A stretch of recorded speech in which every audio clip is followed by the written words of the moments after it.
Hello and welcome on Thomas Geiger Car. Today with the new Rolls-Royce Cullinan, the long-awaited SUV of the most iconic luxury car brand in the world. The answer to Bentley's Bentayga, to the Range Rover and the luxury versions of the Mercedes G-Class. If you want to know if this car is a true SUV and still a true Rolls-Royce, join me on my test drive and I'll tell you more about it. As every Rolls-Royce model, also the Cullinan drives with a typical V12 engine. 6.75 liters of displacement, 571 horsepower, 850 Newton meters of torque. Enough that you don't have to care about the weight. That is an impressive 2.7 tons. The car still goes from 0 to 100 in a little more than 5 seconds, and if you go full throttle, it will go 250 kilometers per hour with an ease. Only problem, it is a very thirsty experience. 15 liters in the norm cycle and at least 20 liters while everyday driving. And Rolls-Royce is not even considering something like a diesel, a V8 engine or a plug-in hybrid. The Brits have announced their first electric vehicle in the midst of the next decade, but that's most probably not gonna be the Cullinan. But on the other hand, if you can afford a vehicle like that, you don't care how much fuel you have to put in. The air suspension, the all-wheel drive, the powerful engine, these are the three ingredients that makes the Cullinan the master of every situation. It is incredibly fast and very quiet on the highway. It is a soft and comfortable cruiser on the byway, and you can really go off-road with it. And we're not talking about gravel roads. No, we're talking about mud, snow, rocks, even desert dunes are possible. The only thing you will always feel is the heavy weight. 2.7 tons are 2.7 tons, and they are pushing while you brake and while you go through tight corners.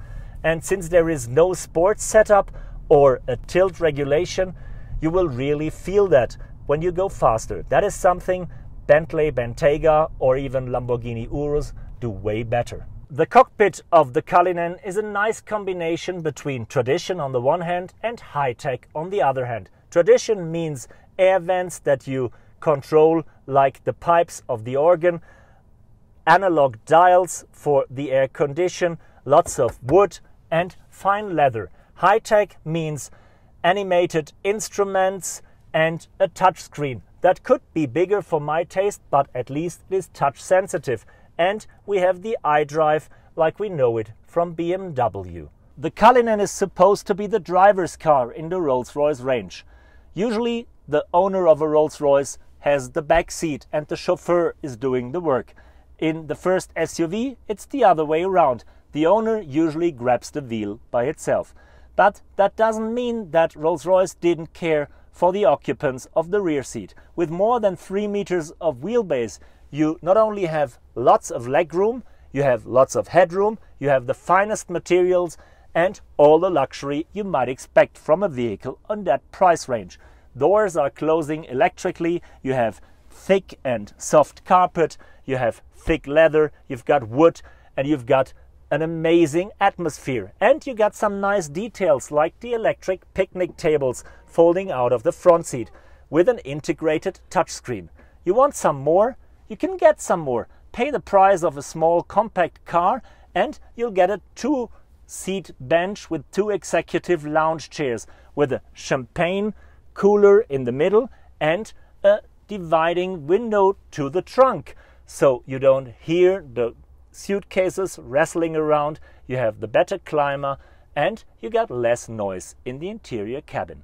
The Cullinan is a bold and impressive statement of shine and glory, and that's not only due to the impressive front, that's also due to the gigantic size of the vehicle. 5.34 meters in length lets cars like an Audi Q7, a Mercedes G-Class or a Bentley Bentayga look like toy cars. And as we know it from Rolls-Royce, there are some specials. For example, the doors.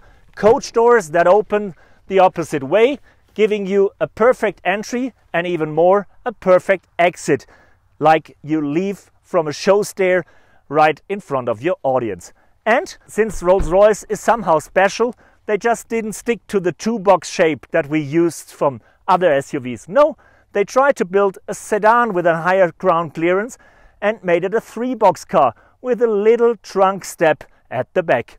Pretty interesting and a tiny different twist than we know it. Rolls-Royce is exploring new paths with the Cullinan in many ways.